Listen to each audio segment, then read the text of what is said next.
What is going on, guys? Welcome back to the channel. Today we're going to be doing a light painting tutorial, and we are with Haley today. Hey guys. So basically we're going to be going through the equipment that you're going to need. We're going to go through the shapes, and we're going to go and show you the final result of how everything's achieved. We're going to go through the details and all of the small things a little bit later in another video, but I really just want to get the basics down in this video. So let's go ahead and jump right into it. Alright, so we're going to talk about the equipment that you need. First thing you're going to need is the tripod. Alright, this is going to keep your camera stable. Don't try to have someone hold your camera while you're doing light painting because it'll come out blurry like every single time.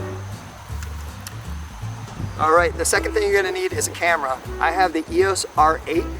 You don't need this good of a camera to do light painting, but it's nice to have a camera with low light sensitivity, so your pictures kind of come out crisper and clearer. And you don't have to use as much ISO, so it's less noise.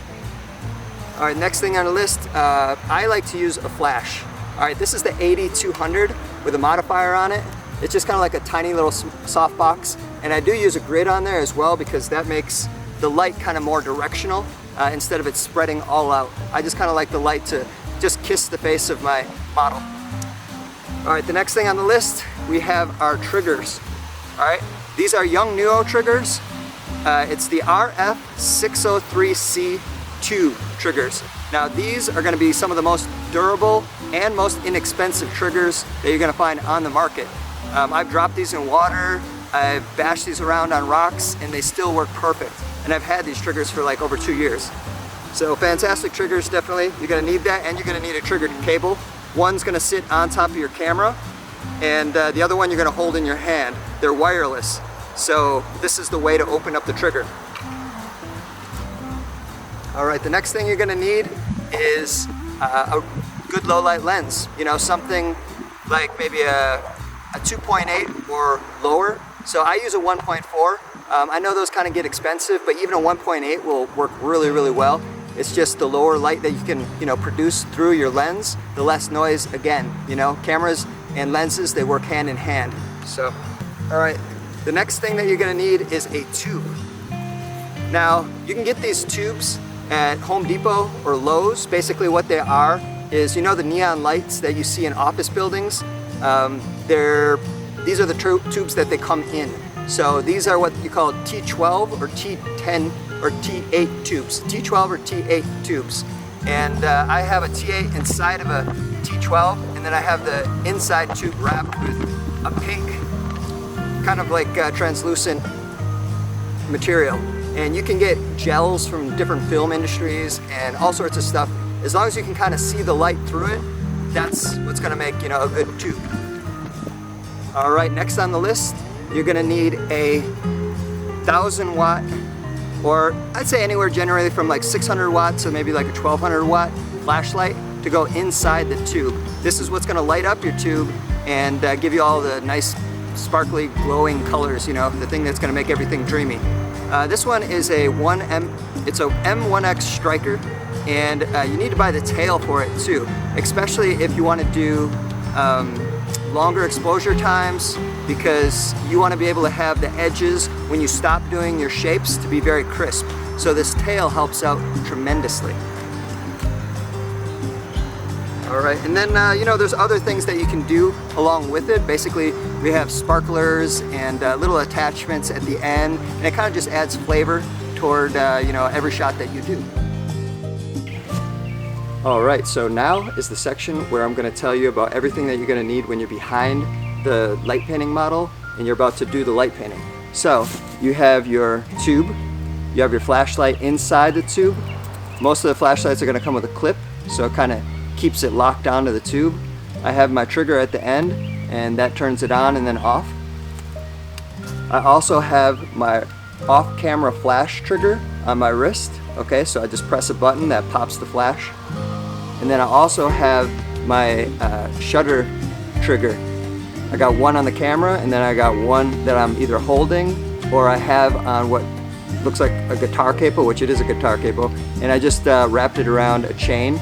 So what I do is I'll start it from the beginning and I'll show you kind of how I do it. So I tell the model to get in a position, I give her a count off, like 3, 2, 1, freeze. The model freezes into her position because she can't move during light painting or things will get completely blurry. So I end up starting the trigger by putting the guitar capo on the shutter button of the trigger. That opens up the shutter and the camera's now open. So behind her I'm going to do my shape. Whatever I do, alright, when I'm done with that I hide behind the model, I turn my body sideways and then I hit the flash trigger. Alright, and that pops the flash and that basically solidifies like the light all around here and it just makes everything super sharp. Alright, so after I pop the flash, I take off the capo from the flash trigger and then that ends the whole picture. So that's the final result that you're going to get. Now, if you guys have any questions, obviously put them in the comment box below. I'll try to get back to you the best I can.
What do you guys think?